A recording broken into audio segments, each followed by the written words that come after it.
அனைவருக்கும் தீனுடெக் tourism channel தினேஷின் அன்பு வணக்கங்கள்.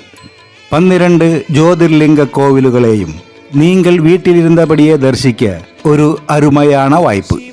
இந்த ஒரு வாய்ப்பு உங்களுக்கு நிச்சயம் பயனுள்ளதாக அமையும். இந்தியாவில் உள்ள 12 ஜோதிர்லிங்க கோவில்களுக்கும் ஒரு ஆத்மீக பயணத்தை தீனுடெக் டூரிசம் சேனல் மேற்கொள்வதாக ஏற்கனவே சொல்லியிருந்தோம் இல்லையா? அதன் முதல் படியாக ஆன்மீகத்தின் உச்சமாகவும் தென்னகத்தின் காஷி என்று போற்றப்படும் ராமேஸ்வரம் ராமநாத சுவாமி திருக்கோவிலுக்கு தான் இன்றைக்கு நாம் வந்திருக்கின்றோம்.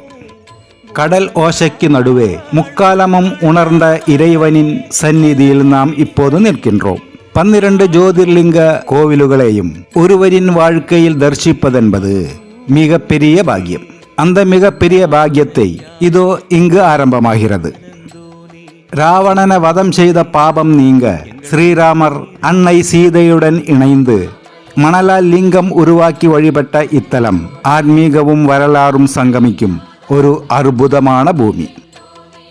12 ஜோதிர்லிங்க கோவில் தரிசனத்தை இங்கிருந்து நாம் ஆரம்பிப்பதில் நாங்கள் பெரும் மகிழ்ச்சி அடைகின்றோம். உலகிலேயே நீண்ட பிரகாரங்களை கொண்ட கோவில், கலை நயமிக்க சிற்பங்கள், கோடி தீர்த்தங்களின் சங்கமம் என ராமேஸ்வரம் சொல்லும் கதைகள் ஏராளம். இந்த ராமேஸ்வரம் திருக்கோவிலின் வரலாறு ரகசியங்கள் மற்றும் நாம் தரிசிக்க வேண்டிய முக்கிய இடங்களையும் அக்னி தீர்த்தம் மற்றும் 22 புனித தீர்த்தங்கள் என அனைத்தையும் நாம் விரிவாக பார்க்க போகின்றோம். அதில் முக்கியமாக அக்னி தீர்த்தம் மற்றும் 22 புனித தீர்த்தங்களில் எப்படி நீராட வேண்டும் என்பதற்கான ஒரு வழிகாட்டியாக இந்த வீடியோ உங்களுக்கு பயனுள்ளதாக அமையும். ஏனெனில் அக்னி தீர்த்தத்தில் நீராடிய பிறகு நாம் நேரடியாக மூலவரை தரிசிக்க முடியாது. முறையான வழிமுறைகளை இந்த பதிவில் நீங்கள் தெரிந்து கொள்ளுங்கள். முதலில் நாம் அக்னி தீர்த்தத்தில் நீராட வேண்டும். அக்னி தீர்த்தம் என்பது சகல பாபங்களையும் போக்கும் அமைதியான கடல். இங்கு நீராடிய பிறகு வடக்கு கோபுரம் வழியாக உள்ளே சென்று 22 புனித தீர்த்தங்களிலும் நாம் நீராட வேண்டும். அங்கு 22 புனித தீர்த்தங்களிலும் நீராடல் முடிந்ததும் தெற்கு கோபுரம் வழியாக வெளியே வந்து ஈர உடைகளை நாம் மாற்றிக்கொள்ள வேண்டும். அதன் பிறகு கிழக்கு கோபுரம் வழியாக உள்ளே சென்று இறைவனை தரிசிக்க வேண்டும். இந்த வழிமுறைகளையும் செல்லும் வழித்தடங்களையும் இந்த பதிவில் நாங்கள் உங்களுக்கு மிக துல்லியமாக காட்டப்போகின்றோம். இந்த ஒரு பதிவு உங்களுக்கு நிச்சயம் ஒரு பயனுள்ள வழிகாட்டியாக இருக்கும். நாம் இப்போது கோவிலின் தென்மேற்கு பகுதியில் நிற்கின்றோம்.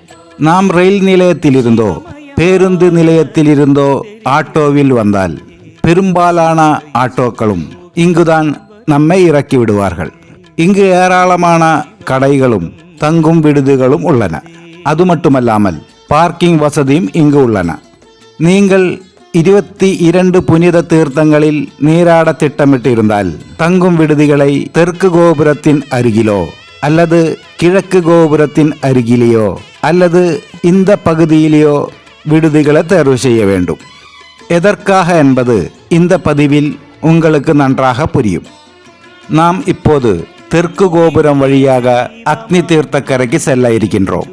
இருபுறங்களிலும் ஏராளமான கடைகளும் தங்கும் விடுதிகளையும் உங்களால் பார்க்க முடியும். 22 புனித தீர்த்தங்களில் நீராட வேண்டும் என்று நினைப்பவர்கள் இந்த இடத்தின் அருகில் அறைகளை எடுப்பது மிக நன்று. இதுதான் தெற்கு கோபுரம். இந்த கோபுரம் வழியாகத்தான் நாம் 22 புனித தீர்த்தங்களிலும் நீராடிய பிறகு வெளியில் வந்து கிழக்கு கோபுரம் வழியாக சாமியை தரிசிக்க செல்ல வேண்டும். நாம் கிழக்கு கோபுரத்தை நோக்கி செல்லலாம். 22 புனித தீர்த்தங்களில் நீராடிய பிறகு ஈர உடைகளை மாற்றுவதற்கு கோவிலின் உள்ளே போதுமான வசதிகள் இல்லை. தனித்தனி அறைகளோ இல்லை இடைவெளி விட்டு ஒரு மறைப்போ போன்ற வசதிகள் உடை மாற்றுவதற்கு இல்லை. ஒரு பொதுவான இடத்தில் அனைவரும் ஈர உடைகளை மாற்றிக்கொள்ள வேண்டும். அது பெண்களுக்கு மிக சிரமத்தை கொடுக்கும். ஆகையால் தெற்கு கோபுரத்தின் அருகில் அறைகளை எடுப்பது மிக நன்று. நாம் நீராடி முடித்த பிறகு வெளியில் அறைக்கு சென்று ஈர உடைகளை மாற்றிய பிறகு நிம்மதியாக சாமி தரிசனத்திற்கு கிழக்கு கோபுரம் வழியாக செல்லலாம். இதுதான் கிழக்கு கோபுர வாசல். இந்த கிழக்கு கோபுர வாசல் வழியாகத்தான் நாம் சுவாமி தரிசனத்துக்கு செல்ல வேண்டும். இந்த பகுதியிலும் தங்களுடைய உடைமைகளை வைப்பதற்கும் ஏராளமான பாதுகாப்பு வசதிகளும் உள்ளன. இந்த கிழக்கு கோபுரத்திற்கு நேர் எதிரேயுள்ள பாதையில்தான் நாம் அக்னி தீர்த்த கரைக்கு செல்ல வேண்டும். அக்னி தீர்த்தம் சகல பாபங்களையும் போக்கும் அமைதியான கடல். இங்கு தினமும் ஏராளமான காரிய கர்மங்கள் செய்யுவதையும் உங்களால் பார்க்க முடியும். இறைவனை மனமுருகி பிரார்த்தனை செய்து அக்னி தீர்த்தத்தில் நாம் நீராட வேண்டும். அக்னி தீர்த்தத்தில் நீராடி முடிந்ததும் அந்த ஈர உடைகளுடன் கிழக்கு கோபுரம் வழியாக வடக்கு கோபுரத்தை நோக்கி நாம் நடந்து செல்ல வேண்டும்.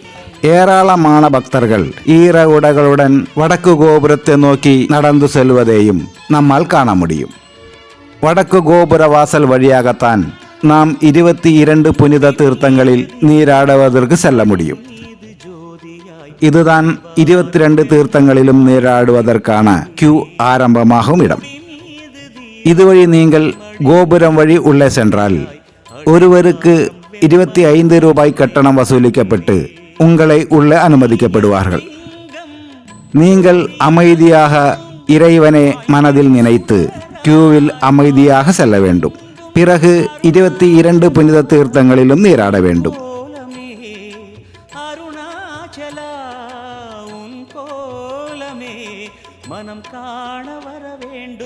புனித நீராடல் முடிந்ததும் தெற்கு வாசலுக்கு அருகில் சென்று ஈர உடைகளை மாற்றிக்கொள்ள வேண்டும். இங்கு ஈர உடைகளை மாற்றுவதற்கு போதுமான வசதிகள் இல்லை என்றே சொல்லலாம்.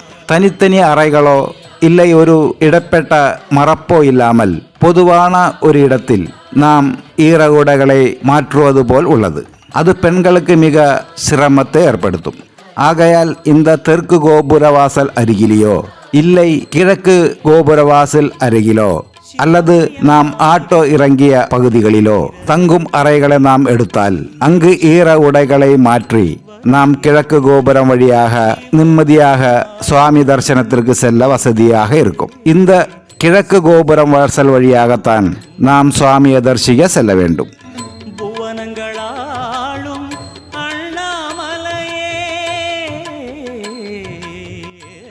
உலகிலேயே நீண்ட பிரகாரங்களை கொண்ட கோவில், கலைநயமிக்க சிற்பங்கள், ஆன்மீகத்தின் உச்சமாக திகழும் ஒரு அற்புத திருக்கோவில்.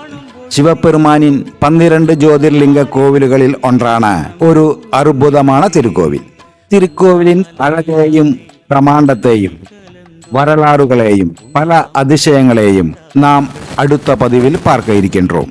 இந்த ஒரு பதிவு உங்களுக்கு பயனுள்ளதாக இருந்திருக்கும் என்று நம்புகிறோம். உங்களின் கருத்துக்களையும் விமர்சனங்களையும் பதிவிடுங்கள்.